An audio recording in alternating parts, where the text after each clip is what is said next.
Secrets, if you really look at yourself, you would be speechless. What happened to being doctors and teachers? What happened to being your brother's keeper? Nowadays, kids more worried. DJ BandClap.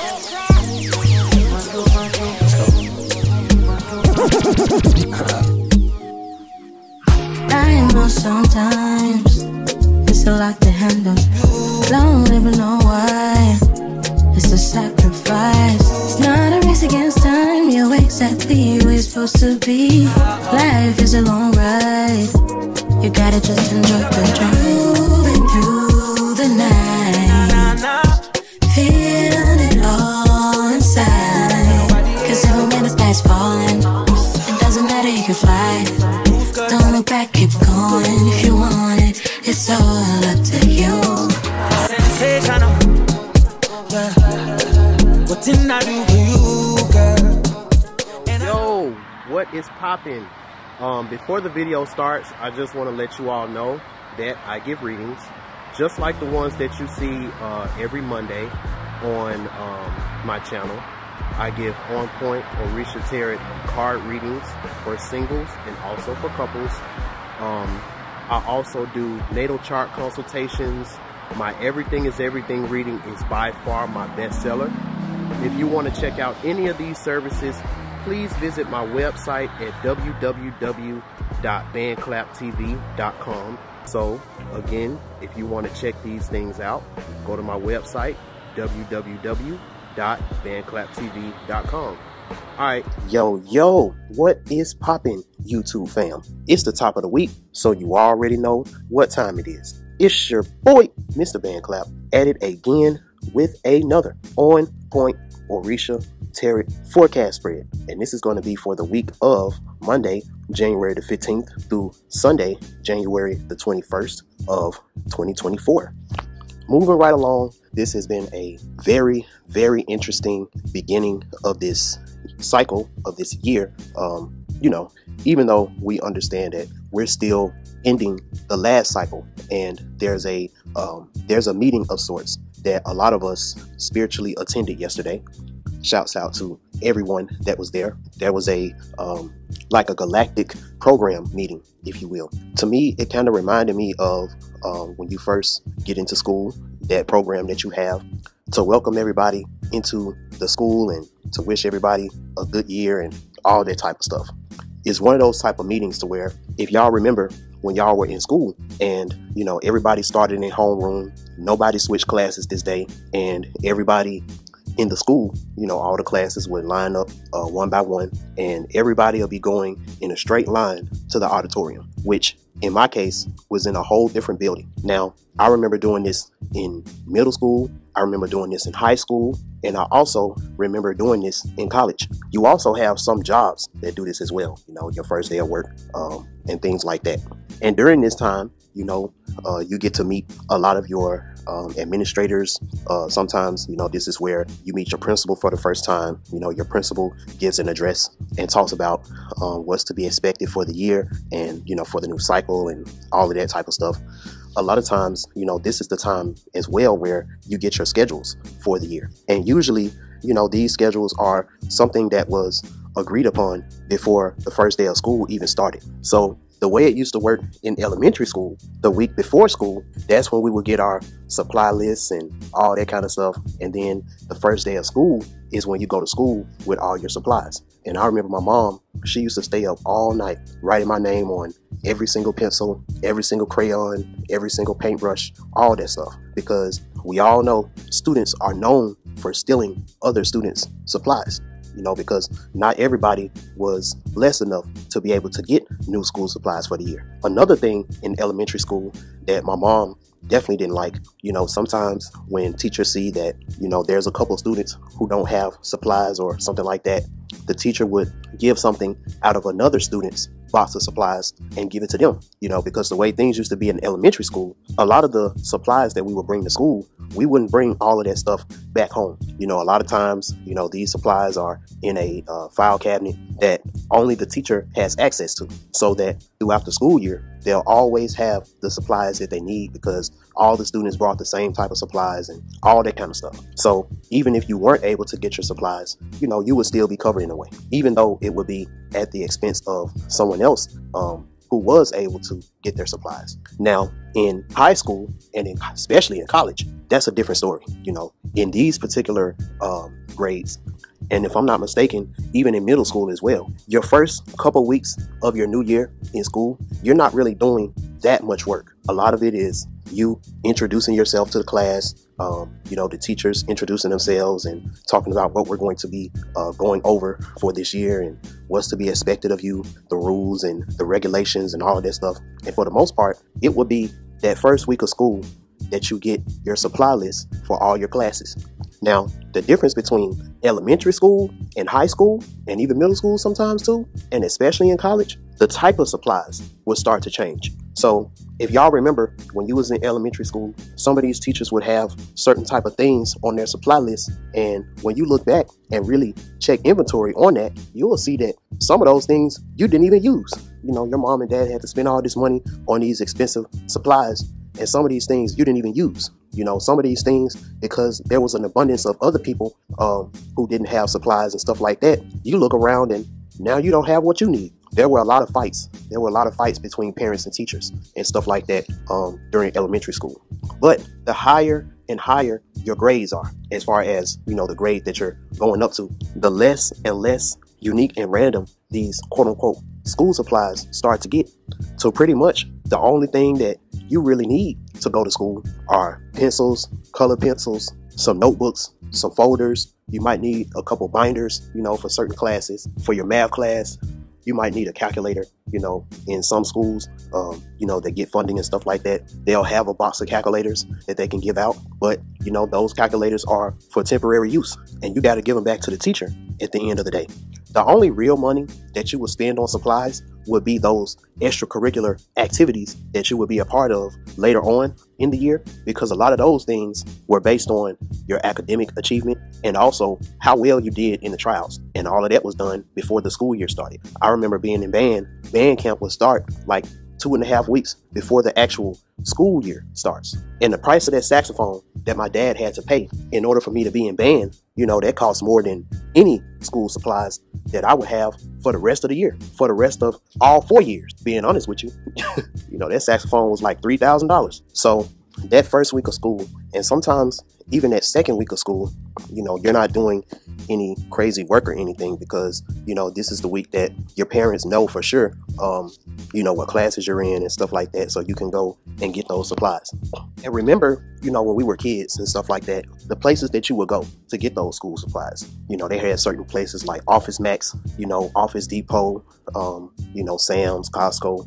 You know, you had different places where you could go and get certain things in bulk, you know, instead of going to Walmart or, you know, the dollar store or something like that, where you got to pay for, you know, pay for everything one by one, you know, which resulted in more money that would be spent. Now, when we were kids, you know, this is something that we didn't necessarily have to worry about. We just knew that, you know, when it was time for us to go to school, we always went to school with the supplies that we needed, no matter how much our parents had to struggle and work to get those things. And our parents made sure every chance they got to tell us that, you know, to try to instill some type of responsibilities in us, because we knew, because of our parents' financial situation and stuff like that, we couldn't be frivolous with the things that we had, because we knew it was going to be hard to replenish those things. If y'all haven't forgot, you know, some of our schools used to even have little makeshift shops and stuff like that, to where, you know, if you were the type of person to where your parents gave you lunch money or something like that, and you needed some paper or you needed a pencil, you could go to that shop within the school and you can use that to buy the paper and the pencil and, you know, whatever you needed in order to get through the day. Now, you know, for some of y'all, this can be a little shadow work exercise, because right now I want y'all to remember how you felt on that first day of class. You got all your supplies, you know, everything looks brand new. Some of your supplies, you know, you're still taking it out the box. And, you know, even though this is stuff that you know that you're going to need to use for school, you know, this time for a child, you know, this is almost like Christmas time. Even though these things aren't toys, you know, for you to play with, but it still made you feel good walking around with brand new stuff. Now, the reason why I told y'all this story is because on a spiritual level, on a mental level, this is what a lot of us are going through right now. You know, everybody's been talking about in the spiritual community this big event that was supposed to happen on Monday. You know, this is part of the reason why I wasn't able to go live yesterday, because in a lot of ways, I felt like I was in between worlds. The way I saw it in the spirit realm, you know, there's a situation that's kind of like that, you know, but just on a higher realm, which means that in order for a lot of us to complete these new missions that needs to be completed, you know, that means that a lot of us are going to be going through updates and stuff like that in our reality. This was a intergalactic meeting, a intergalactic program, if you will, that all of our oversouls were a part of. And I've seen some of you all's oversouls there as well. Some of y'all's oversouls have more consciousness that has been imprisoned in bodies on this earthly plane. Some of y'all have more of those than others. Some of you all's oversouls have different messenger aspects of you all that decided to hang back and continue to give messages and stuff like that to help the collective. With me, it was kind of weird, because it's like, so the way it felt, I wasn't necessarily wholeheartedly in the meeting. It felt like I was in, like a part of me was in the ship that was right above everything that was going on. But since it was like a arena type of setting, I was still able to hear everything. But then there was a part of me that was like sitting front row. And the more relaxed that I felt in this particular reality, the more I'm able to be present in that particular meeting or whatever that was going on cosmically. So saying all that to say, because of this particular event that's going on, means that for a lot of you all that, you know, has very needed and very powerful soul missions and stuff like that, you know, some of y'all might have been feeling out of it. I've definitely been feeling out of it for these past couple days. And when I say out of it, I mean like that feeling that you're not all there. You know, you're super relaxed. You feel like you just want to sleep. You feel like you just want to just get somewhere and meditate. You know, all of those things are your body's way of telling you that on a spiritual level, on a soul level, you are also a part of this. The other thing, some of you all during this time, it may feel like you have been receiving a abundance, a prosperity. Certain things has just been coming out of the blue for you all, out of nowhere. You know, some of you are receiving money out of nowhere. Some of you all are getting into relationships where you didn't found your soulmate or your twin flame out of nowhere. Some of you all are having new gifts, new spiritual gifts open up out of nowhere. You're trying to figure out where's this stuff coming from. You know, some of you all are getting different things right now that seems like gifts. It seems like gifts. It seems like something that you've been praying for, or something that you've been waiting for, or whatever. But right now, if you're receiving anything like that in this particular moment, it's not something for you to quote unquote mess over. You know, whatever it is that you're receiving right now, it's for your mission. You know, even though that may look like something on an outward level as something that's just like a regular gift, but you know that this is something that you've been asking for your mission. Some of you all are graduating to college, and y'all remember how that first week of college was. You know, some of us, it took us longer than others to receive our financial aid check. And y'all remember how those times were. We would receive those financial aid checks.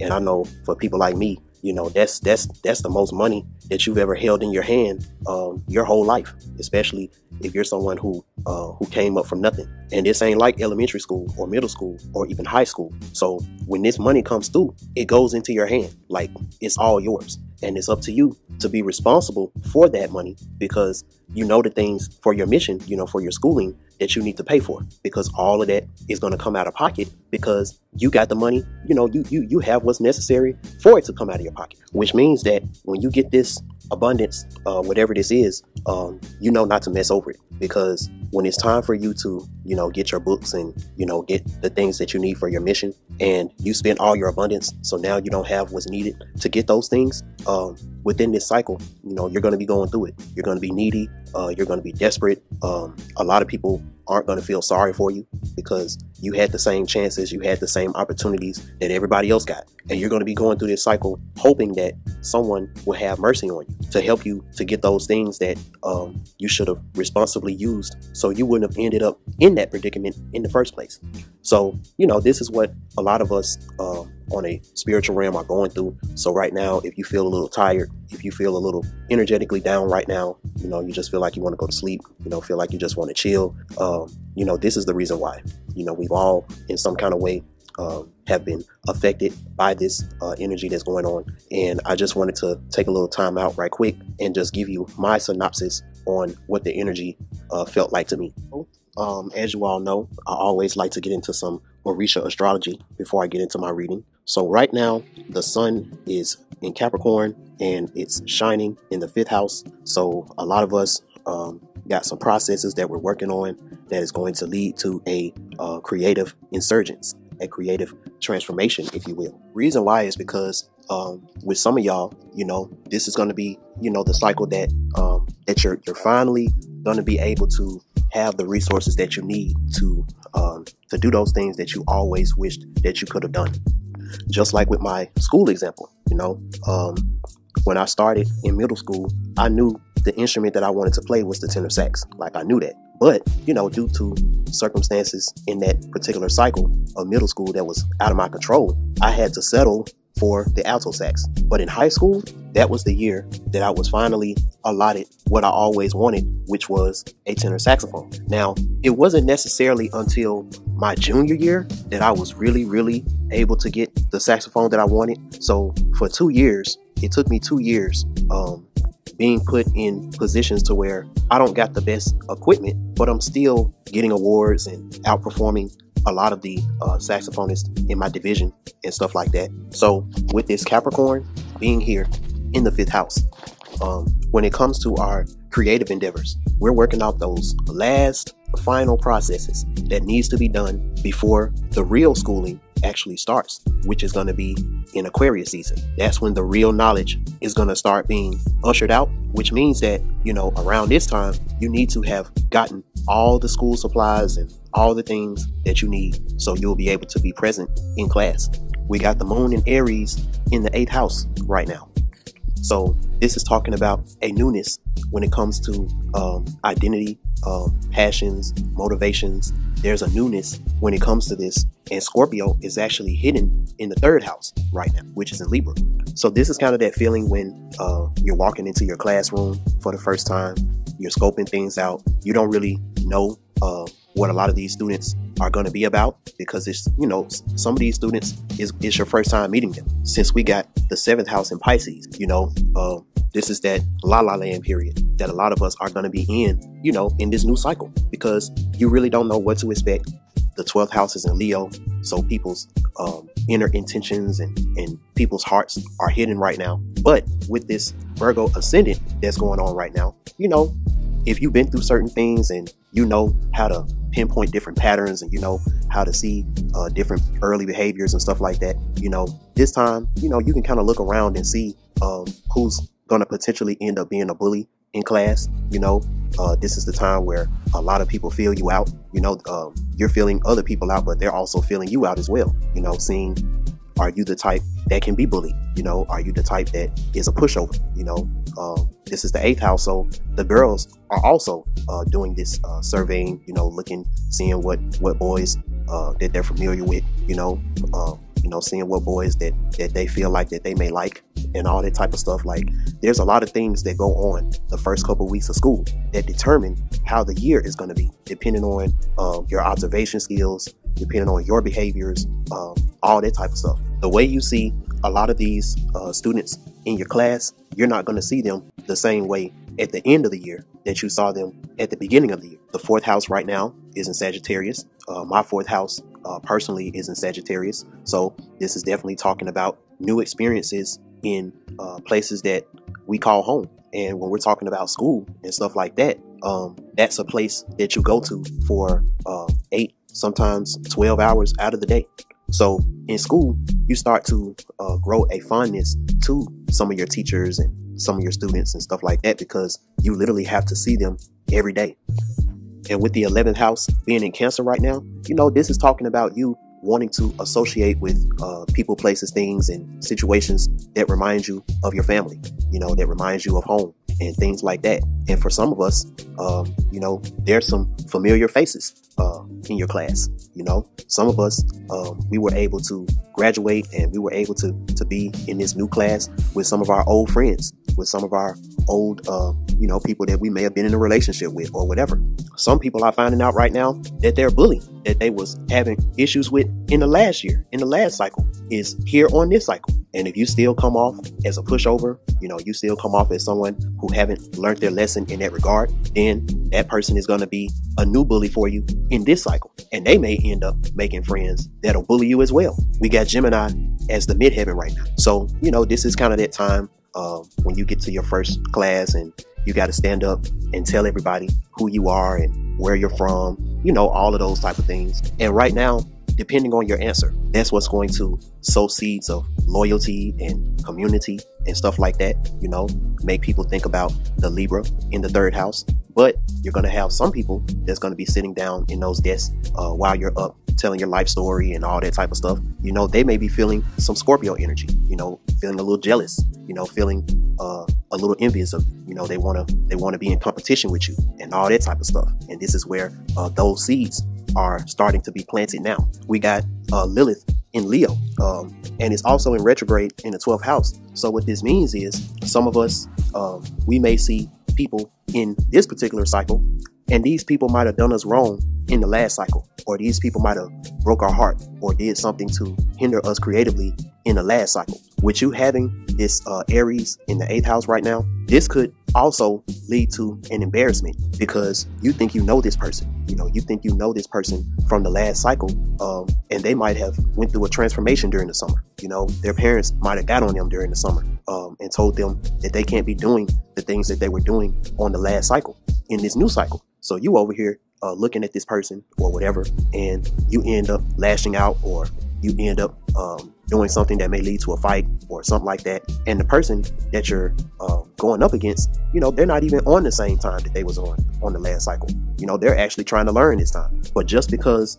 of what somebody did to you in that last cycle, you know, that's going to end up leading to an embarrassment if you lash out on them and they haven't even showed you any type of proof that they're that same person. When right now, if you look at the Palace placement that's in Scorpio in the 3rd house, you know, that's what we need to be right now mentally. Adaptable, simple, and honest. You know, someone who works for a living, you know, works for what they got and they deeply enjoy it.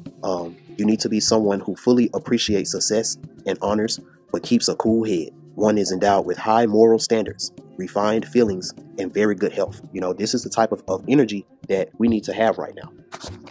During this new cycle that we're coming into. Because remember, I say Palace, you know, that's what gets you into the palace. And then you got Chiron. You know, Chiron is what makes you the wounded healer. But every time you use whatever that Chiron placement is outside of the palace where it's safe, it creates a wound, a childhood wound, because you didn't know any better. So you keeping in mind what I said about the Palace in Scorpio in the 3rd house, you know, mentally, this is what leads you to be a wounded healer. When it comes to the 8th house, you turn into someone with a new and fully transformed identity. And with the North Node here, you know, you become a lesson for everybody else that's going through the same thing in their journey. For a lot of people right now, you know, these La La Land, these 7th house in Pisces relationships and connections that you're going to make right now, you know, these things are going to definitely affect your sense of value and stuff like that. You know, this Libra is also in the 2nd house. So, you know, these connections, these relationships that a lot of us make, you know, this is what determines your value, because, you know, it's the first day of school. So there's no such thing as an in crowd or anything like that just yet. You know, it's around these first couple weeks of school that the cliques and stuff like that get started. Aries is also in the 9th house right now, you know, so new experiences, you know, this is talking about new experiences and things like that. And with this Jupiter and Taurus in the 9th house, you know, some of these new experiences is going to give you a expansion in the way you're valued, you know, so that's deep as well. Uranus is in retrograde here in Taurus in the 9th house as well. So a lot of us, you know, who were independent in the last cycle, in this cycle, you may actually find your tribe. And for those who felt like they had a tribe in the last cycle, you know, this retrograde in Uranus, you know, this may make you feel like in this cycle you need to be a little bit more independent, you know, a little bit more original, a little bit more individual and stuff like that. And these are also going to be things that's going to affect your self-esteem and your self-worth and all of those type of things. Since Aquarius is in the 6th house, and then, you know, the 11th house is in Cancer, you know, so this is talking about working on knowledge of self. You know, that's going to be the homework. You know, that's going to be the homework, literally homework. So some of us, we're going to use this time to acquire new soul family, you know, new soul family members that can help us when it comes to that knowledge of self, you know, being able to help us with those private matters, with some of those home matters, with some of those things that's going to be able to get us out of that comfort zone. Just like how, you know, not every child likes to go to school, you know, with this 4th house in Sagittarius, you know, we got Venus here, you know, so you know, some people love to go to school, some people don't, and that might be the reason why they act up and stuff like that.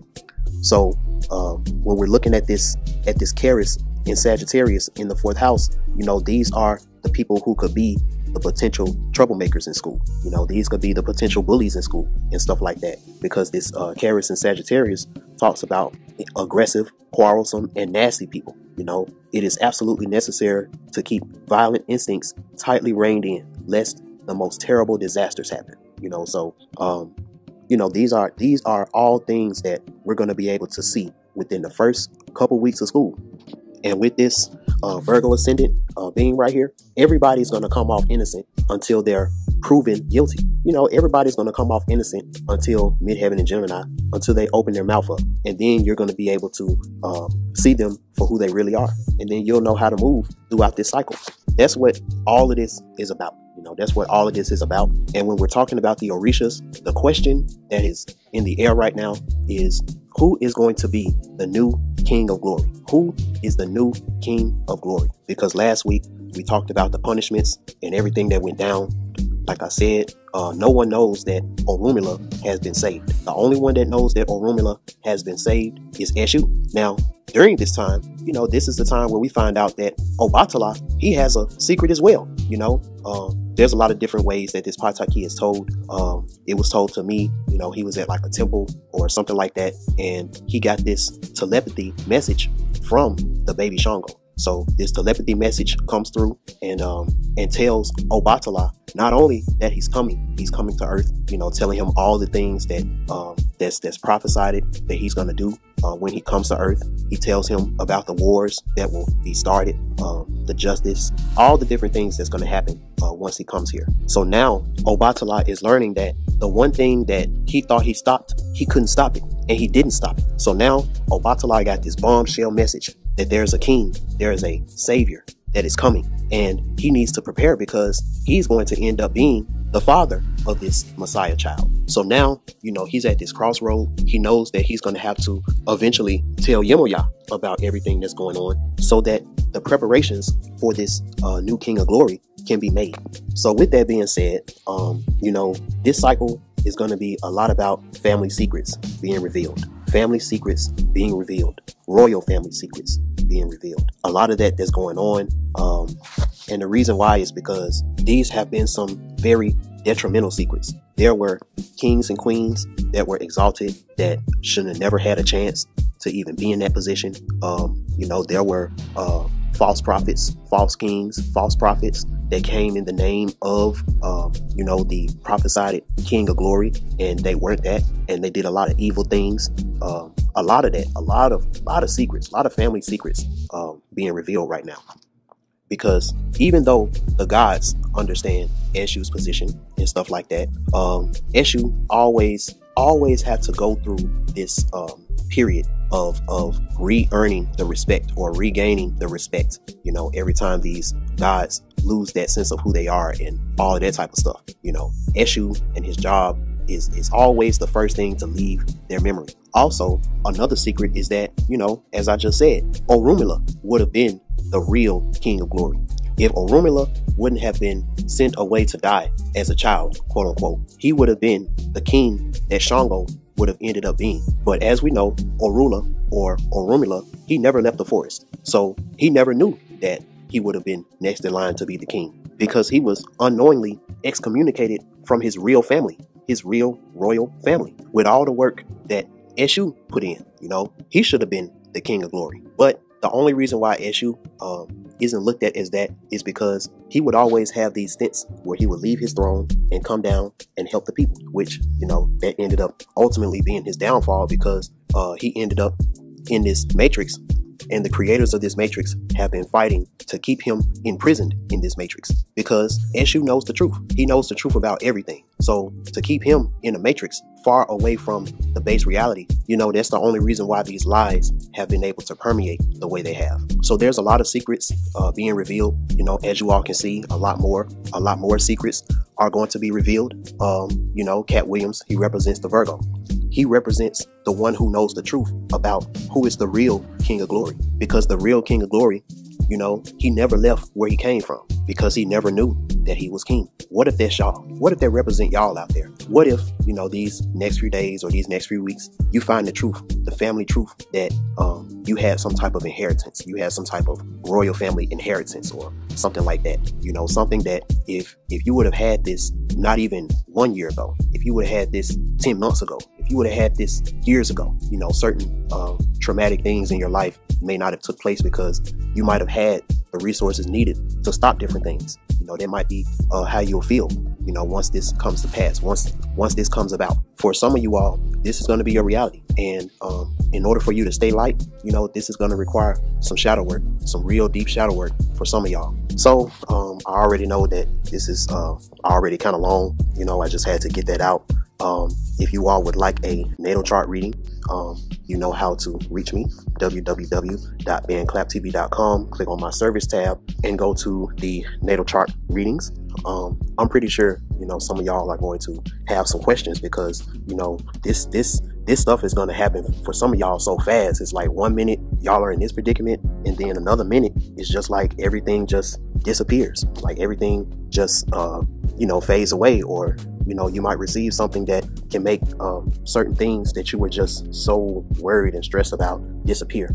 And it may lead to some confusion, it may lead to some emotions, but at the end of the day, for some of y'all, whatever is needed so that you can let that last cycle go, no matter how painful, so you can get into this new cycle and get into the newness of what's to come, whatever that is for you, that's what you need to be focusing on during this time, so that you can so that you won't be held back while everybody else is moving forward. All right, so as you all know, this is going to be a 7-day spread, Monday through Sunday. You may or may not go through the particular things on the particular day. It's just something for you to be cognizant about during the week. And as you all know, I always do a overall card. Well, this time is 2 cards, and this is from the Santissima Muerte Oracle deck. And so let's see what we got. So as you can see, both of these cards are reversed. So these are 2 things that we're going to be doing on an inner level. The first card you see is the 31 card, and that's the card of celebration. That's the next to last card. That's the next to last card from the final card of this deck, because it's a 32 card deck, and this is number 31, and it's talking about celebration. Celebration is in close contact with the memory card, as it indicates us to celebrate life and the deserved results we obtain, which belong to us as much as they belong to those who came before us, our ancestors, and the people with whom we collaborate. So this is talking about take action while constantly bearing the past in mind, without being afraid of having to change your ideas, even drastically. So that's very important. So we're going to be doing that on an inner level, which means on an outer level, a lot of us are going to be doing the things that we need to do so that we can be in alignment, which is, we're either meditating, we're either chilling, regaining our bearings, stuff like that, making sure that we understand and we take with us the realization, the wisdom, the gifts, the understanding from our last cycle, so that we can make this new cycle even better. So the next card that you see is the 28 card, and that's the card of action. So we got 2 cards, 1 card representing action because of celebration, that action, and then we have this other action card, which is the 28 card, and this is a extremely dynamic card. It pushes you to continue your actions, especially in the direction of a specific choice that you will be illuminated by your inner light or by the sun. You have obtained good results, but you must understand which direction to take when it comes to your next mission. No work can become great, positive, and universal if one does not constantly act to bring it and spread it in the world. So this says you have the necessary baggage on your shoulders to face your new adventure before you. Do not fear and proceed without giving the problems of the past too much importance. So what this is saying is, you know, it's kind of, this is kind of like that pep talk. The pep talk that I would get before school, you know, by my mom or my dad, you know, letting me know that they're proud of me for making it this far, as far as with school and stuff like that. You probably had some students in your last class that passed away. You know, some of us did. You know, you came up in the hood.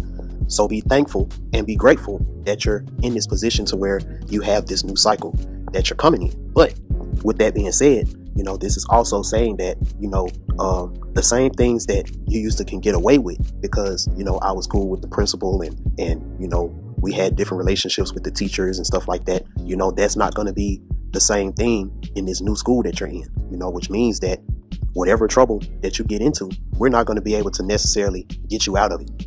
So make sure you're doing what you're supposed to do in class and all that type of stuff, and, you know, make us proud, all of that. This is kind of like that pep talk that your spirit team is now going to come back and give a lot of you all, along with the new missions, along with the new resources, along with the new identity and the new creative pursuits and stuff like that, that a lot of you all are going to be going forward with. So that's what this reading is going to be about. You know, that's what this forecast is going to be about. Some things that you need to keep in mind during this time, some things that you need to watch out for, some things, you know, just so you can stay on the up and up, you know, like I always do. So let's see what Monday has for us. So this is the spread for Monday. So Monday pretty much talks about you understanding on a inner level why you're here. After this meeting and stuff like that, and you've had this pep talk by your mom and dad before you came up to the school and all of that. So now you being in this classroom, you have a totally different way of thinking than everybody else that's in your classroom with you. The reason why is because you've been debriefed. So you know what your mission is. You know, these other kids, you know, they may be here to cause trouble. You know, this is what your parents tell you. You know, other kids here to cause trouble, here to make the teacher's life a living hell. You know, we didn't raise you like that. You know, you need to be the student that the teacher always got something nice to say about. You know, you need to be the student that's doing what they're supposed to do and all of that type of stuff. So that, you know, when you do get into certain issues or you do get into certain things, you know, the teacher is going to have a little bit more sympathy for you because, you know, you've been good the whole year. You know, you're not just another number to that teacher. You're not just another head in the classroom. So looking at the two cards at the bottom, you know, y'all haven't seen that 10 of Earth. I haven't seen that 10 of Earth in a long time. I've been doing these readings for so long, and I swear, like, I shuffle. I got my own special way that I shuffle for this particular, for these forecasts and stuff like that. And it's rare that 10 of Earth comes out. It's starting to be rare that 10 of Fire comes out, because those are both good. Those are both really, really good cards. That 10 of Earth talks about the prosperity, talks about the abundance that a lot of us are going to get. It talks about the earthly possessions and things that's going to rise our status, stuff like that. And we know that the 10th house right now is in Cancer, with Aquarius being in the 6th house. So when you're the type of person who's always studied, well studied, very knowledgeable, you know, you're the student who always turns their homework on time and stuff like that. There's different prizes. You know, I remember when I was coming up in school, we had these things called no homework passes. So if you were good in school and stuff like that, you know, you raised your hand every time the teacher asked a question and stuff like that, and you had a good conduct grade, then, you know, you was given a no homework pass. So while everybody else is struggling with their homework, you know, you can turn in your no homework pass and get a automatic A, you know, get an automatic 100 or whatever. I know when we was coming up in school, you know, those homework passes were kind of rare, and so, you know, we would just keep them. We would just earn them, and we would just save them and stuff like that. You know, a day where we just really don't want to do our homework or something like that, we can pull out that homework pass, and, you know, the teacher has to honor it. You know, that's how it was. But again, the true reason why you're getting, you know, these things is to help you on your spiritual mission, which is that 10 of fire. That's talking about being tested, you know, going through different tests and being tested. And these are tests that you can't run away from, because these tests are to make you stronger. These tests are to connect you more with your spirit team and stuff like that. And with this 10 of earth and this 10 of fire together, you know, this is showing you that you're going to have all the resources, all the abundance and prosperity. You're going to have all the resources that you're going to need so that you can ace this test, because it's upright. Both of these are upright. Not only that, we also got the 9 of fire. So again, you know, this is someone who's tapped in because they was already on a spiritual journey.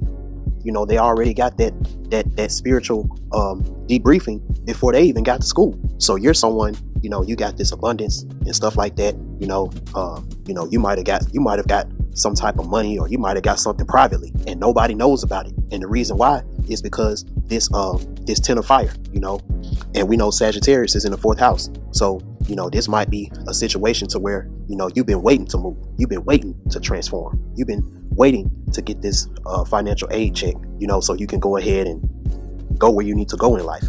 You know, you might still be at home waiting on that financial aid check so you can go to college. So you at home, your financial aid check finally hit, and you quiet as a church mouse. You ain't told nobody. You ain't telling nobody what's going on. And that's your spiritual test, because, you know, just being a regular person, just being a normal person, you know, when you get something like that, the first thing you want to do is, you know, tell everybody or share it. You know, you want to share it with people that you feel like are your so-called friends and all that type of stuff. But if you did this right and you make it to the 3 cards that's at the top, you know, this means that you're someone who's perfectly equipped for the job that you have to do. That's what that Legba upright card represents. You know, Legba, you know, that card in particular represents jobs, you know, represents someone who's on their job, someone who has all the materials, has everything that they need to complete their job. Now, when you look at the 2 cards after that, though, you know, this represents the environment that you may think that you're in, you know, with that water element reverse, you know, with that Cancer, you know, it may seem like you're around people that's comfortable with not being prepared. You know, they're comfortable because, you know, they got this inkling, they got this feeling that someone is going to always come and get them what they need. So they feel comfortable being uncomfortable, because they're dependent on other people to do for them what they supposed to have done for themselves. Then you got the Scorpio.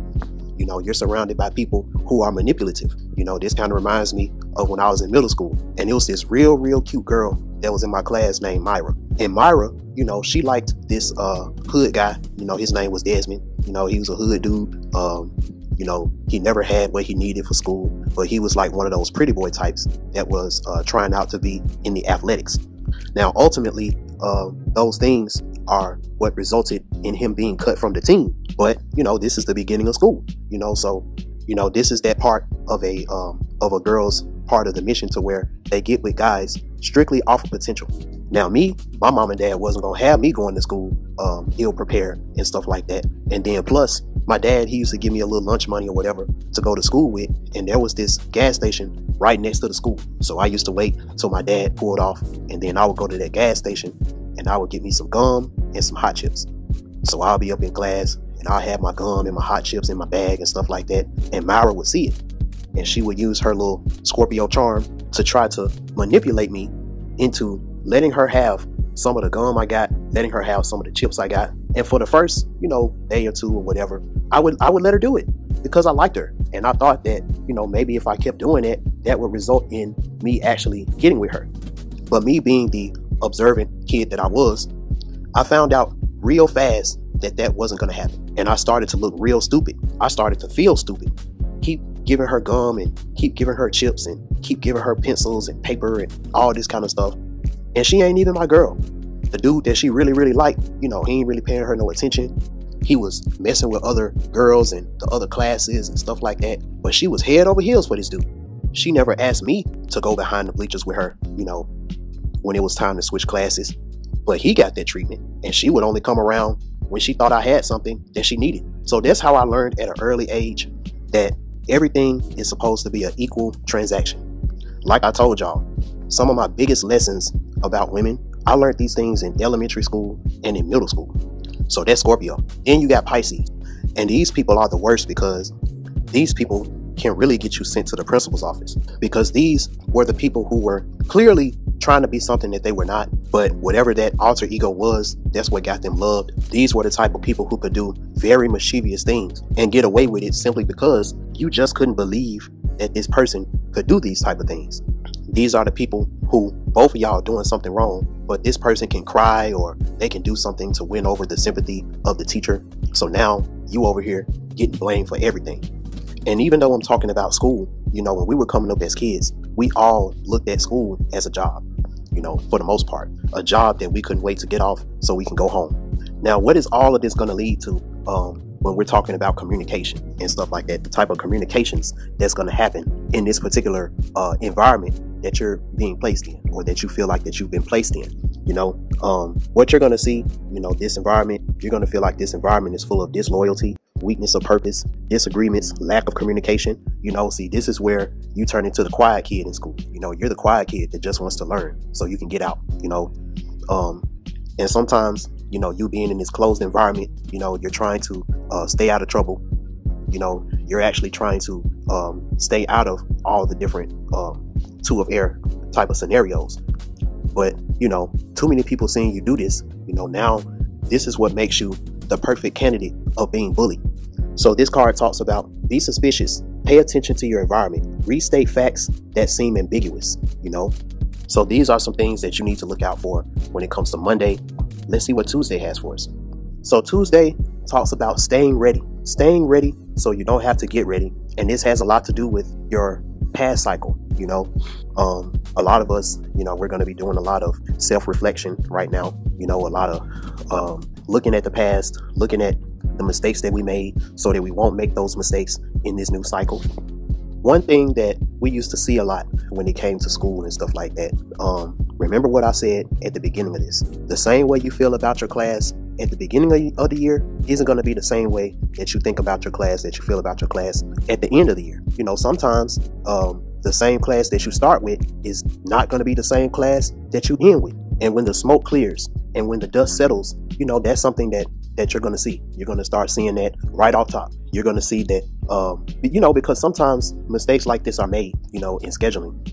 You have some students that have no business being in your class. And, you know, the middle of the school year, the beginning of the school year, they end up getting taken out of their class and taken to another class. I know with me, when I was in middle school, I was making good grades in my classes, but that led me to almost kind of being like not a class clown. I was more like the class comedian, because I'll be wanting to make people laugh and stuff like that, because that's what I used to do at home when I would get done with my homework. And, you know, me and my mom would have these long conversations and we'll be laughing and talking and stuff like that. So I thought I could do that when I was in school. And I used to get wrote up and I used to get in trouble for doing that type of stuff. So it was my uncles and my aunties and stuff like that that asked my dad, you know, maybe the reason why he's acting up in school is because he's not busy enough.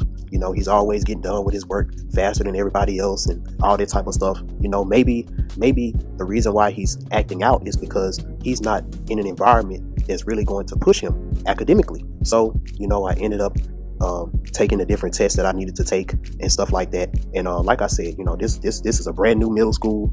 You know, this is the first year that this school is created, you know, is in and stuff like that. So, you know, they don't really have a honors class. They don't really have honors classes and stuff like that as of yet. So I was in a experimental honors class. I was put into experimental honors classes, and I was also a part of the honor society when I was in middle school, because academically I was just so far ahead of all the other students, you know, the classes that I was in when I first started.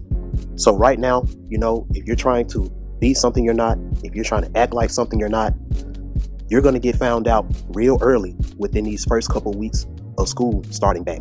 The first 3 weeks of this new cycle, when this new cycle really starts coming in, the people who represent this Bobble Out Orisha reversed, you know, they're going to be sticking out like a sore thumb. And the teacher, they're going to be the ones that's really going to see what's going on, and they're going to have to make those changes, and the changes that's going to end up being made you know, that's going to end up being the 6 of air. So this bobble out Orisha reversed, you know, this is something that you do not want to be right now. You know, this talks about lack of self-assurance or faith in yourself. Your materialism is prevailing. Try to prevent this. Your protection is weak as a result of this situation. Impulsiveness and incoherence, you know, uneasiness of spirit.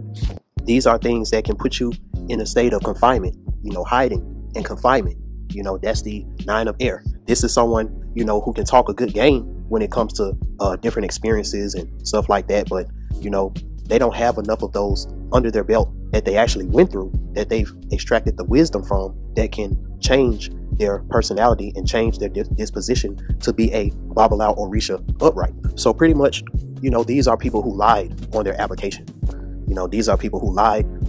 These are people who's supposed to be in a grade below, you know, below where they're at, and they just got a lucky break. But they didn't take that lucky break and show those teachers that, yo, I'm supposed to be here. You know, I was meant to be here. You know, so stay ready. You know, stay prepared. Always be a step ahead. You know, always turn in your work on time or turn it in early. You know, all of those type of things. You know, and I'm talking about on a spiritual level when it comes to this cycle that we're coming into. So, you know, this is something else. This is another you know, type of students that are going to be in your classroom that you need to you know, pay attention to and stuff like that. And as we go into Wednesday, this is going to talk about another type of student that you necessarily don't want to be. So let's see what Wednesday has for us. So as you can see with Wednesday, it starts out with this 7 of air. You know, this is someone who's a loner, someone who never gets picked for the team activities. You know, this is someone who sits alone at the lunch table. I mean, you don't see him getting bullied by nobody or nothing like that. You know, he's just a loner. Nobody likes to talk to him. Maybe it's because he got his own style. Maybe because he got his own, you know, his own style. He got his own swagger about him or something like that. You know? With this 10 of water, with this Pisces, this is one of those loners that the teacher has taken a liking to. So since the teacher kind of has a liking for this particular loner, this loner becomes the teacher's pet, and he's given responsibilities that will make the other students in the school hate him. This is the guy who ends up being the annoying hall monitor. You know, this is the guy who ends up being the annoying, you know, when the teacher leaves the room and she picks that one person, you know, to take names. So now that person got to, you know, stand in front of the class, and now this person has this authority that they normally wouldn't have. You know, they probably don't even have this type of authority when they're at home, you know. So it's almost like because the teacher has exalted this particular person, this has resulted with a 3 of fire reverse. So this talks about secret enemies trying to take your spot. Freedom that's constantly trying to be extinguished as light between, perhaps as a result of vanity, pride, corruption, selfishness, and matter prevailing over the spirit. So this is someone, you know, who got accolades, you know, for all the students that he snitched on. You know, he got accolades for all the times that, you know, certain students couldn't get to class on time, and he wrote them up. You know, he snitched on them to the teachers, you know. So it's like the students hate him, but the administration, you know, and the teachers and all of that, they love him because he's doing their bidding. But if something ever happens in that student life to where now there's another student that was once in his place, and now, you know, he's put in that situation to where he's like everyone else, that 7 of air, you know, that's what's going to get him jumped out the school. You know, that 7 of air, you know, that's what's going to make people want to, you know, catch him in the bathroom and jump him in the bathroom, or, you know, stuff like that. You know, catch you walking home from school and jump you. And we all know students that were in our classroom that was like this. And, you know, bringing it back into this reality, you know, there's certain people in the media right now.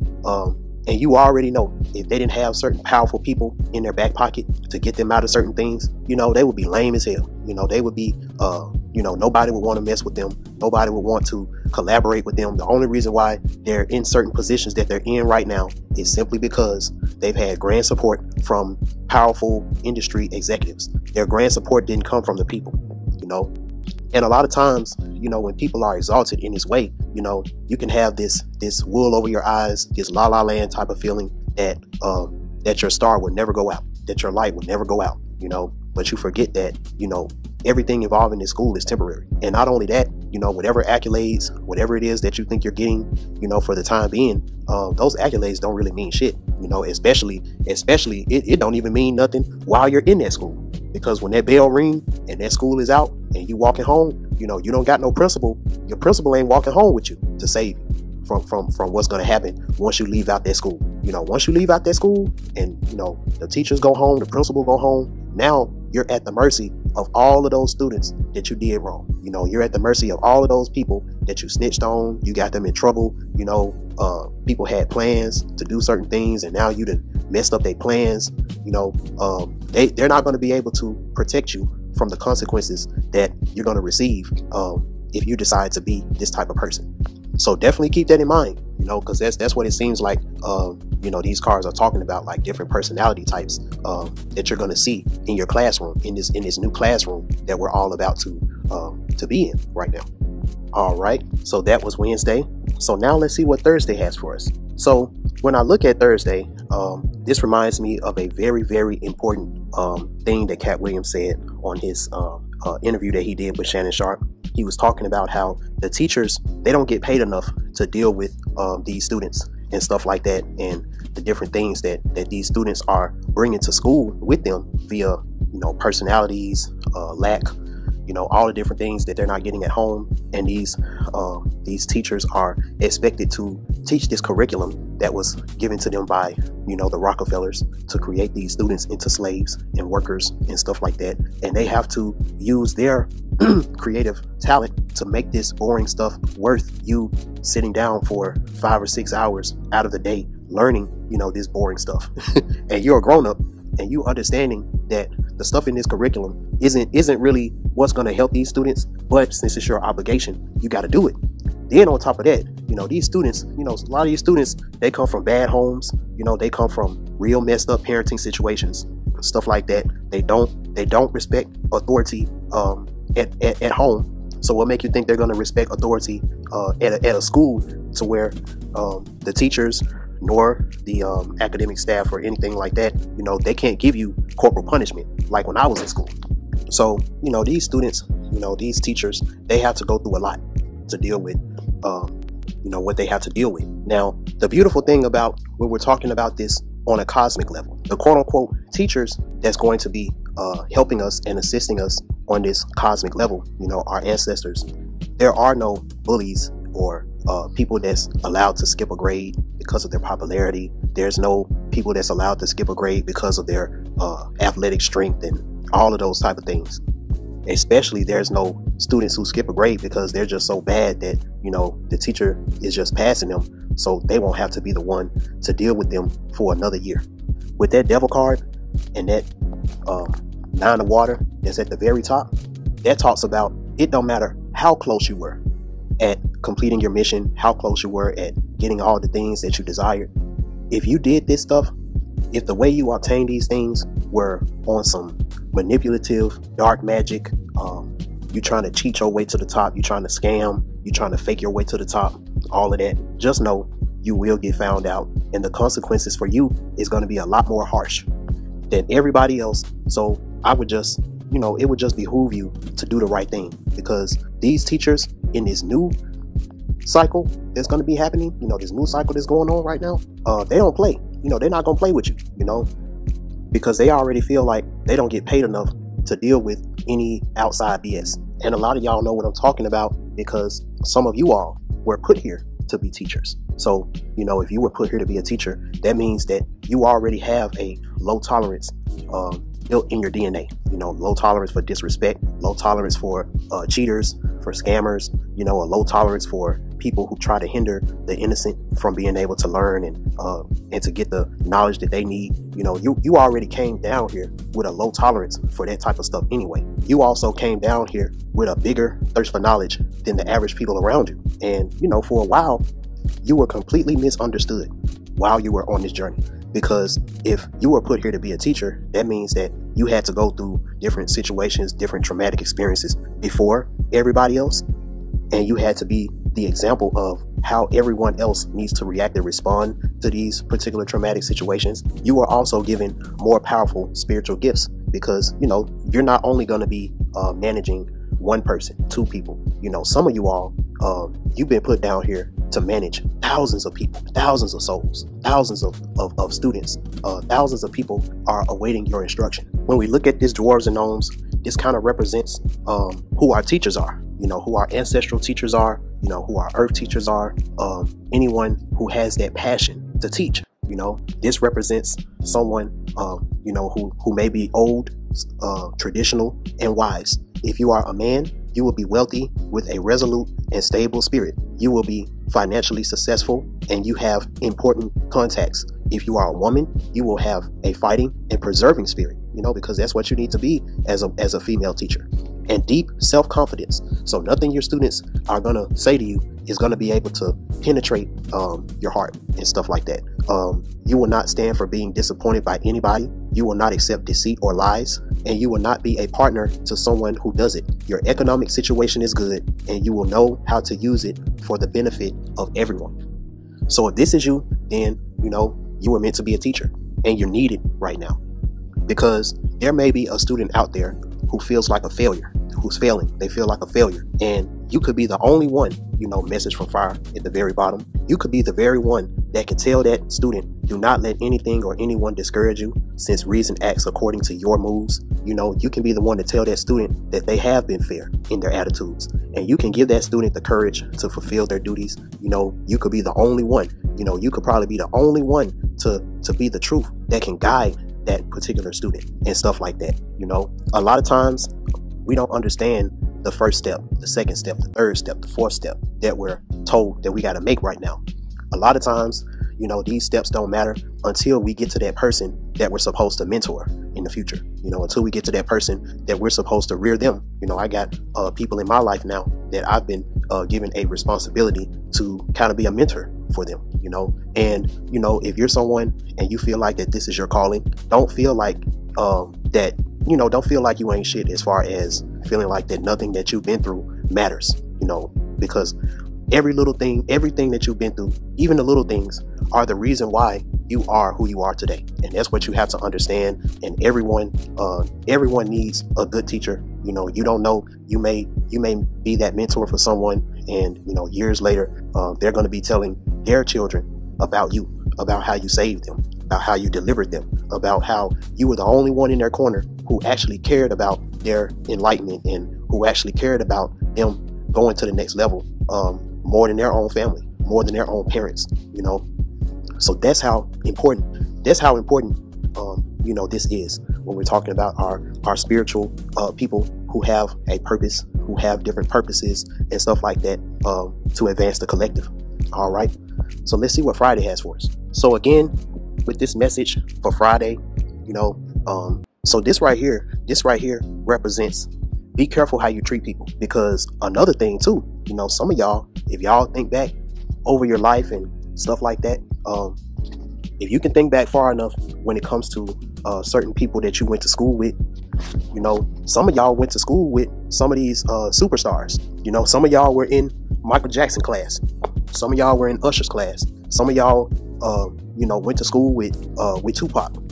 And while you were in school with these people, there might not have been no type of inkling, beyond a shadow of a doubt that this student would end up being, one of the greatest athletes of all time, one of the greatest rappers of all time, one of the greatest stars of our generation. And you went to school with them. Don't be that person that they can remember that gave them a hard time in school. Because just like how I'm able to recall, certain names and certain things that happened to me at school, if there were people that treated me good, people that I was real cool with in school, I'm gonna remember those things as well. And sometimes, these can end up erecting some of the greatest friendships, some of the greatest couples, come from this. Some of the greatest business connections come from this, because this is something that, and I heard this on like a video, like an Instagram video, like, when you're in school, especially like, K through 12, that's going to be the first and only time that you're in a classroom with a whole bunch of people that are your same age. That's the first and last time that that's ever going to happen. So make the most of it, make the best of it. When I was in college, one of the things that my math teacher said, and this really stuck out with me, is that when you're in school, especially in college, that's when you're really supposed to be networking, because you don't know who that person is that's sitting next to you in your classroom. You don't even know who that teacher is outside of teaching. You know, I used to go to Full Sail, so you not networking with your teachers, you know, it's almost like a waste of money, because most of those teachers, the reason why they're teaching you is because they've had some type of success, huge success in the music industry. And it would behoove you to have some good relationships with some of these teachers, you know, so it can help you, you know, when you graduate and you're looking for a job and stuff like that. So Thursday warns you about underestimating your teacher. Friday, this talks about never underestimating your student, you know, your classmate that's sitting beside you, no matter what type of background it may seem like they came from. Because as we know, sometimes the students that got the worst background, came from the worst type of circumstances, they're the ones that ends up becoming a star when given the right resources. So as you can see with the 3 cards at the bottom, because this message from Earth, you know, this is what explains that Capricorn in the 5th house perfectly. The OPOT card reverse, you know, that represents the Sagittarius in the 4th house, and then the Ace of Air reverse, that represents the 6th house in Aquarius. So let's decode that. The card in the middle, you know, this represents the student. This represents the student who had to work extremely, extremely hard to keep his innocence, to keep his knowledge of self. He works really hard for everything he gets. You know, he's a hustler, and he gets rewarded for the good work that he's put in. The Obatala reversed, the Sagittarius in the 4th house, you know, that means that, you know, this may be a particular student, you know, he may not have a stable home. You know, he might have to move from house to house, you know, shoot, this student right here may not even be in your class for long, because, you know, they may be adopted, you know, they may be a foster kid, you know, an orphanage kid, or just the type of kid that just has a poor, you know, a poor upbringing, you know. They have a lot of responsibilities that the other students in the class, you know, they can't even fathom these particular responsibilities. And in spite of, you know, this student is still able to, you know, when he can come to school, he comes to school on time. You know, he don't, you know, nobody really knows what he goes through for real. The teachers might, you know, but we already talked about that particular archetype. These are the type of students to where their principal may know what they're going through, but when the teachers find out, a lot of times it's after the fact, and there's a huge respect for this particular student once the teacher does find out, because these students, you know, these are the type of students, you know, they don't expect sympathy. They won't even take it. They don't expect sympathy, and they won't let you treat them any differently because they know what that comes with. Now, remember, the Ace of Air reverse in this example, this talks about the Aquarius in the 6th house. So y'all don't know the type of routines, the health condition that this person is in. This person may be going through some health problems. You know, this person may be going through some issues when it comes to routines, when it comes to, you know, different things in the 6th house that y'all just don't have no knowledge of. You know, y'all don't really know, because when this person is at school, you know, he just does what he's supposed to do. He don't really got no friends like that, because, you know, people just think that he's weird, or people just think, you know, that he's standoffish. But no, you know, he just genuinely don't want y'all to see how he's really living. You know, he may be ashamed of it. You know, he may he may feel like that mystery is the only thing that keeps him from really getting bullied. You know, when they find out how he's really living, like what he's really doing, is going to make things even worse. So he's the object of ridicule at school, and not just ridicule at school, but also ridicule at home. You know, you ain't no never be shit. I don't know why you keep going to school. You ain't no never be shit. You ain't shit. You know, you never was shit. You never gonna be shit. You know, that's what this student hears every day. Even when we talk about the undies and mermaids in the middle, you know, nobody believes that he can be anything. Nobody, you know, not even the administrative staff.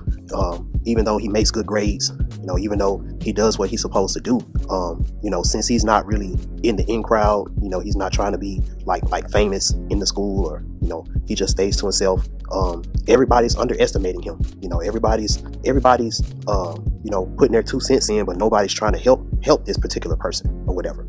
And in spite of all of that, the Sun card, this person ends up graduating and becoming a star, because y'all just couldn't see the talent that this person had. Y'all just couldn't see the spiritual abundance. Y'all couldn't see the charisma that this person had. You know, y'all couldn't see the raw talent that this person had, you know, maybe because they couldn't afford the equipment or maybe because they just couldn't afford certain things that would make him look more like who he really is. And now this person is successful. Now this person is a boss. This person is a very successful entrepreneur, very successful boss, very successful musician, very successful artist. And you know, this person has the toughest skin. You know, they're humble. You know, they have a humility about them that surpasses everyone else in their field, but they also have a no tolerance that's harder than anyone else in their field, because you know, nobody cared about them. You know, nobody checked on them. You know, nobody tried to make their load lighter. So you know, if they see someone that's like them, you know, they're going to be a lot more understanding than the people that was supposed to do that to him. But you know, he's also understanding that the reason why I'm the way I am, how I got to where I got to, was because, you know, I didn't have no shortcuts. Life wasn't easy for me, and that's what created who I am today. So we're still at the beginning stages of this. So just make sure you're not out here mistreating people. Just make sure you're not out here looking at someone that doesn't have what you have as someone that's weaker than you, as someone who doesn't deserve to be in your presence or anything like that. Because right now, you know, you don't want to be on the opposite side of, you know, on the opposite side of the fence. And now that person that, you know, you were so mean to back in the day, now this is the person that you gotta, you know, plead your case for a job. You may be pleading your case to this person for real, because you may have got into some trouble, and now this person is the judge. You know, see, these are the things, again, that my mom and dad taught me about when I was in school. You know, they always taught me the greatest revenge is success. Your greatest revenge is going to be, you know, when you grow up and become what you're supposed to become. You know, you're the boss, you're the CEO, and that same person that was bullying you and stuff like that in the past, you know, these are going to be the people that's going to have to come to you for a job. You know, that always stuck with me as a kid. And that's why, especially in this time we're in now, the stars, the people who are able to become successful in spite of, you know, these are some of your most headstrong people. You know, these people have, you know, they've been raised up with the characteristics and qualities of a leader, all of these type of things. So like I always say, we're the stars. You listening to this, you're a star. You listening to this in the playback, you're a star as well. Which means that you may feel like you're going through something that's worse than what everybody else around you seemingly is going through. But you have to understand what creates a diamond. You know, it starts out as a lump of coal, but with the right amount of pressure, that coal can turn into a diamond. That charcoal can turn into a beautiful, shining diamond. Because in this path, you know, we're always going to be going through situations to where, you know, you're asking the universe, why me? You know, and I always talk about, you know, when the universe answers back to you, the universe is going to be like, why not you? You know, the only reason why you're giving this is because you're the one who has what it takes to bear it. Not only to bear it, but to use alchemy to turn these situations that gave you so much trouble into the stepping stones that you need to always get you through to that next step, to that next stage in your evolution. All right. So now we are on the weekend, baby. So let's see what Saturday has for us. So for Saturday, this is just a warning message about guarding your heart. Remember, right now, you know, people's heart is hidden. You know, people's true intentions are hidden right now. You know, this is the first couple weeks of school. So you're still trying to feel people out. You know, you're still trying to, you know, it takes a while for these cliques to start. You know, it takes a while for these organizations and for different things to start. So right now, you can be observant, paying close attention to how people are going to move right now while guarding your heart, not letting everybody know your business, not getting anybody in your business, not going into too much detail about your most intimate thoughts, you know, your personal life, talking too much about your personal life and anything that would lead to a heartbreak. If any of these pieces of information, you know, ends up in the wrong hands due to betrayal. Because the way this is going to work, if you're not guarded, now you're going to come off as a punching bag for those who have these huge egos and stuff like that, you know, because of all the people that are surrounding this particular person. And I know this is how it was when I was in school. All it takes is for one person to see that you're susceptible to being bullied, for everybody else to jump on you. Now you're in a 5 of water.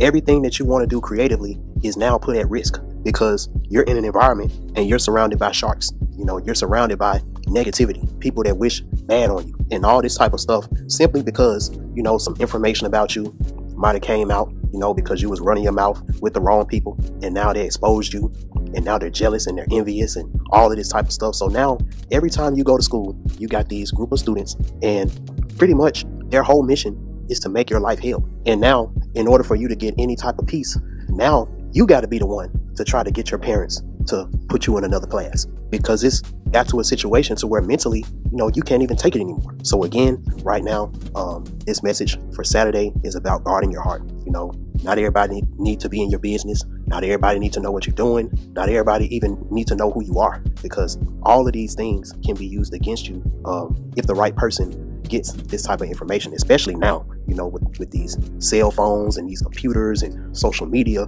You know, things are not like the way they used to be when I was coming up. You know, now, shoot, oh man, I'm glad I'm out of school now, even though my mom and dad aren't these type of parents. But you know, you got some of these kids, their parents are on OnlyFans, their parents are on Pornhub. You know, you got some of these kids, you know, they got access to unlimited, you know, to all of this type of stuff. You know, they don't really have no parents who really care about them like that. They're strict on them, so they can be on their phone and doing any and everything that they want to do. So the type of information that these kids can find on the internet now, man, it's crazy. You know, I feel for y'all coming up now, you know, but people like me, I'm supposed to be a guide and a messenger for the new students, you know, that's going to be going through what they're going through.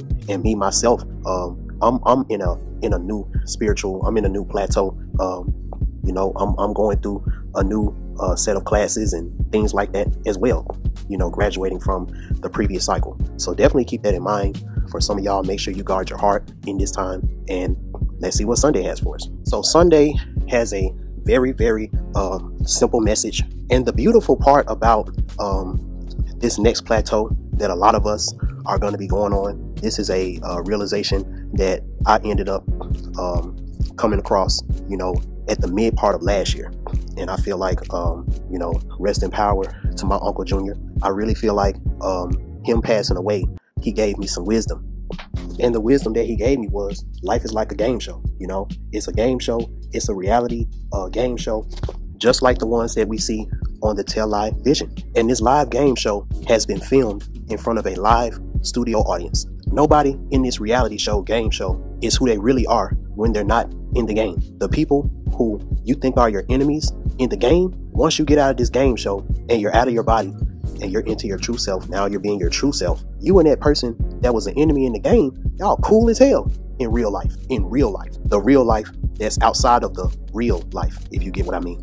All the people that you think died in the game, you know, they didn't really die for real. Yeah, maybe their role was up in the game. So since their role is up in the game, you know, the camera has to pan a certain way to make it look like, you know, that person is no longer with you. But in real life, all that person did was quietly walk away to the back of the stage, the backstage. And the only reason why you feel like this person is gone is because you don't see them in the game no more. You forgot the knowledge that this person only had a certain, you know, a certain amount of lines. You know, they only had a certain role that they had to play. And just because they're no longer in the game, they're still in the back of the stage. And when you're on a game show and you know your family, even though you can't see them, but you know they backstage because you remember their voice and you can hear them cheering for you and yelling, yeah, I know you can do it. I know you can do it. Sometimes they yelling and giving you the answer to the question. It's just that the language that we had before this one, which was highly symbolic, we've been so brainwashed with this language that we forgot that language, at least consciously, because unconsciously we still remember this language. And, you know, in another conversation, we're still being ruled by this language because of our, you know, lack of knowledge of this language. So in this game show called Life, that's filmed in front of a live studio audience, before you came into the game, you knew what your role was and you were well studied. But when you came into this body, your first fight, before you can even play your role in the game, is to tame this animalistic body that we were put in, so that the unconscious mind that you came here with, you know, as a spirit, you know, as a soul that knows all because you were well studied, has to be raised at a higher level of importance than the conscious mind that comes with this body that don't know shit. So some people, you know, they got to go through a whole bunch of lifetimes before they can get that. But for the people that's on that level, so now you're playing your role. Now you realize that you're in a game show. And not only do you find out that you're well studied, you find out that the different challenges that this game show is going to put you through. The more knowledge that you get of everyone that's around you in this game show, the more you understand that you can't lose. How can you lose when the mind that you're getting this information from is from a mind that is well studied? So you already know the answer. Then you got lifelines, and these are people from the live studio audience that are also gods and goddesses who are well studied, and they want to help you. And then on top of that, you got your family members that's backstage. You know, you can't see them, but they backstage, and you can use your telephone and dial them in, and they can tell you the answer. So literally, you can't lose. Like, you can't lose at this game once you realize that it's a game and it's a show and it's filmed in front of a live studio audience that we never see. You know, we never see the live studio audience. We never see, you know, the people that's done with their roles. So now they're backstage. We never see them because they no longer have a microphone on them or a camera in their face. But they always talking. They always trying to yell and scream and tell you the right way to go, tell you the right answer, show you the right way to do something. So the last thing I got in this channel message was literally the only way to lose in this game is to give up. That's the only way to lose. There's really no such thing as failure because you got infinite tries. But the only way that you can be a failure and the only way that you can be a true loser is to give up. I know that was a huge tangent. I don't know why I went on that. I guess somebody needs to hear that. But that has everything to do with this spread for Sunday. This Ace of Water is the biggest thing that you need to understand. All that emotional Cancer, Scorpio, Pisces, dirty 12th house, dirty 4th house, dirty 8th house energies that you was able to get away with on the last cycle. This cycle right here, that's going to get you rolled up. That's going to get you suspended. And ultimately, it's going to get you expelled in this new cycle. These are really, really, really different times that we're living in right now. And that's the big part. Like, that's the big part of this meeting that happened on Monday. This cosmic meeting. That was the biggest thing. The biggest takeaway from that was this Ace of Water. You know, there comes a new age, there comes a new stage in which your childhood experience is present. And a person who makes a balance between past and present will project a future of love. Feelings prevail without mental or psychic confusion, and these are supposed to be times of great beauty and joy. So any person, place, thing, energy that's trying to go against that, there's going to be hella consequences. And, you know, this happened to me as a kid, so that's why I'm like this. That's not going to be an excuse. Oh, I'm a product of my environment. That's not going to be an excuse. Oh, I didn't have this growing up. I didn't have that growing up. I didn't have a mom or I didn't have a dad. None of that is going to be an excuse for real, you know? Being this salamander below it in this cycle is what you're going to have to be so that you can be in alignment. And for those who are still working on themselves, these are going to be the type of people, places, and things that you may end up being a manager over, which means that in this cycle, you know, some of y'all about to start being teachers. Some of y'all are about to start being the alumni that comes in, you know, in their high school or their middle school, and they become like a teacher's aide or a substitute teacher or something like that. Because this salamander, it represents a man or a woman with much experience in life. They fight for ideals. They're a great thinker, strategist, ruler, someone whose will is strong, someone who has a dynamic personality. They're optimistic, they're realistic, and they're rational. This is the type of personality traits that we all need to be striving for in this cycle. And if this is something that you're working on, you need to associate yourself, you know, Cancer in the 11th house, you need to associate yourself, you know, get out of your comfort zone and associate yourself with people who you truly feel like are better than you and can teach you and help you in these areas. And last but not least, the fairies and sylphs at the bottom, you know, these represents your ancestors that are in the live studio audience. They got a lifeline for you. These fairies and sylphs also represent your family members who, you know, they're done playing their role in the game show. You know, they've already completed their mission in the game show. So they're waiting backstage for you. They're waiting backstage. And if you can realize and remember their voice, whatever symbolic language it is that they had, you'll be able to hear them backstage giving you the answers because they already been through that part of the game show. That's who the fairies and sylphs represents, you know, and they represent thought forms in the physical world. You got an answer that you're trying to, you know, that you're going through in your mind or whatever. And then you look on your phone and you see 111 or something like that, you know, or maybe it was a song that your loved one that passed away used to listen to all the time. And you're going through something and then all of a sudden you hear that song and it gives you a feeling. That's what this fairies and sylphs represent. And as long as you're connected to them, there's no way you can lose because they know all the answers. And they're going to remind you that you know all the answers too. So don't let everything surrounding this situation, you know, people who are commentating on this situation, but they wasn't there, you know, they were on the outskirts wishing that they could get in. So now, you know, they're spreading false information and stuff like that, you know, to try to scare the people. Don't let everyone that's surrounding the situation put you in a false state of fear about this new cycle, because, you know, for those that's in alignment, you know, for those that's following what they're supposed to be following and stuff like that, you know, as long as you're doing what you're supposed to do, you know, this new cycle is going to be the come up that a lot of us were wishing happened sooner. I'm gonna say it like that. So if y'all can heed that message, my friends, you will be glad that you did. Man, when I tell you, like, I'm still not all the way there. I'm still not. I didn't end up catching ascension symptoms because I'm trying to do this anyway, even though I ain't all the way there. But I'm like, fuck it. Like, you know, if I can get this message out, I know this took a little minute. If I can get this message out, I'm gonna get it out. I don't know when this is gonna come out, but as soon as I get done with this, I'm about to upload it. So whenever y'all get it, I appreciate all of y'all who watched it to the end. And until next time, peace.